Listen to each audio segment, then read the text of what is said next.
తెలంగాణ రాష్ట్ర ఆర్థిక పరిస్థితి దివాలా తీసిందన్నారు కేంద్ర మంత్రి కిషన్ రెడ్డి. 10 లక్షల కోట్లు అప్పులు చేశారని ఆరోపించారు. రాష్ట్రానికి అప్పులు పుట్టని పరిస్థితి ఏర్పడటానికి బీఆర్ఎస్ కాంగ్రెస్లే కారణమన్నారు కిషన్ రెడ్డి. సుమారు 10 లక్షల కోట్ల రూపాయలతో ఈ రెండు పార్టీలు కలిసి రాష్ట్రాన్ని అప్పుల పాలు చేశారు. సామాన్య ప్రజల మీద ఈ రోజు అప్పుల భారం మోపారు. సంక్షేమ కార్యక్రమాలు ఏదైతే ప్రకటించారో ఆ సంక్షేమ కార్యక్రమాలు అమలు చేసే పరిస్థితి లేదు. అందుకే ఈరోజు చెప్తా ఉన్నాడు, తెలంగాణ రాష్ట్రం చూస్తే అప్పు పుట్టే పరిస్థితి లేదని, ఎవడు నమ్మే పరిస్థితి లేదన్న పరిస్థితి ఈరోజు ముఖ్యమంత్రి స్వయంగా చెప్పుకుంటున్నటువంటి పరిస్థితి. ఎందుకు వచ్చింది పరిస్థితి అడుగుతా ఉన్నాను. ఈ రెండు పార్టీల యొక్క పొరపాటు కారణంగా కాదా అని అడుగుతా ఉన్నాను.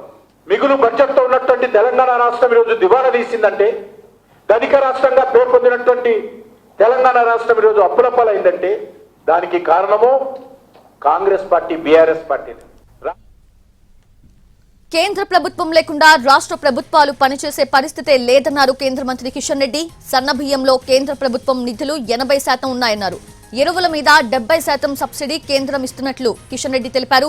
ఆర్థిక పరిస్థితితో రోడ్ల నిర్మాణంలో రాష్ట్ర ప్రభుత్వం చేతులెత్తేసిందన్నారు. కనీసం గుంతలు కూడా పూడ్చే పరిస్థితి లేదని కేంద్ర మంత్రి కిషన్ రెడ్డి విమర్శించారు.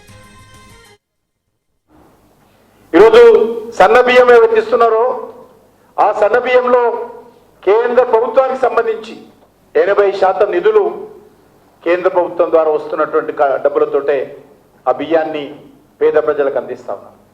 ఈరోజు ఎరువులు ఇస్తా ఉన్నామంటే అందులో 60 to 70% సబ్సిడీ నరేంద్ర మోడీ గారి ప్రభుత్వం భరిస్తా ఉన్నది. ఈ రాష్ట్రంలో రోడ్లు ఏవైనా వేశారంటే కేంద్ర ప్రభుత్వం ద్వారా ఉన్నటువంటి జాతీయ రహదారులే తప్ప మిగతా రోడ్లు గుంతలు కూడా పూడ్చే పరిస్థితి ఈ రాష్ట్రంలో ఉన్నటువంటి ఆర్థిక పరిస్థితి కారణంగా ఈ ప్రభుత్వం చేతులెత్తేసింది.